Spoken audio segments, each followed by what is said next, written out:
I was there at Gold Coast watching the Tim Tszyu and Mendoza fight, awesome fight. And I got a chance to see both of them actually. We had dinner and we saw Nikita the night before. And you know, Nikita, hey, he's improved a lot. Obviously you can tell, you know, he's got a great team behind him. You know, trains alongside with his brother. He's got Igor as a trainer.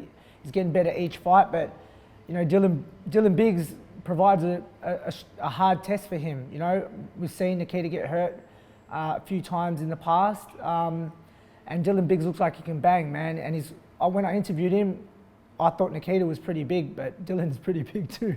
So, but you know, you got two undefeated Australian fighters, you know, fighting for an Aussie title. You know, I know what it's like. I fought Rob Trigg, who was a two-division Australian champion, and that was an amazing fight. It went 10 rounds. It was hard. It was a war, and I'm predicting a war. You know, I don't think Dylan Biggs is going to back down from Nikita, and I don't think Nikita is going to back down from Dylan Biggs. So, make sure you tune in and watch that main event, and it's going to be fireworks. I think, look, honestly, I think Nikita by stoppage in round 8.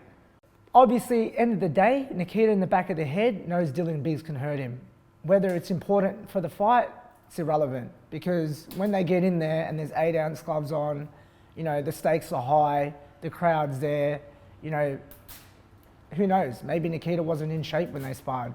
Maybe Dylan Biggs was. You know, all those are big factors of why someone gets dropped. You know, you've seen Nikita fight how many times now? He hasn't been dropped and knocked out, has he? So, you know, but again, you know, going into the fight, Dylan Biggs is probably going to have a lot of confidence knowing that he can hurt him, but don't be shocked, because, you know, you don't want to be too overconfident. As you saw with my last fight, I fell on my own hubris and I paid for it. So with Dylan Biggs, of course, he's going to go in there with confidence, but, you know, that's why he's in Thailand preparing as hard as he can, and that's why Nikita's preparing as hard as they can, because they know they both got an extremely hard fight.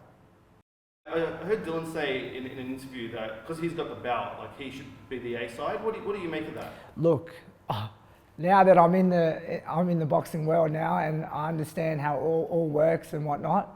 Look, of course, he might feel that he's the A side, but in technical terms he isn't. So, you know, unfortunately for him, he's going to have to take that spot if he wants to be the A side, and that's the boxing business, you know. So the longer that I'm in this boxing business, you're going to see, man, I want to take over and hopefully, you know, be amongst those guys like Nikita and Tim and be headlining my own events.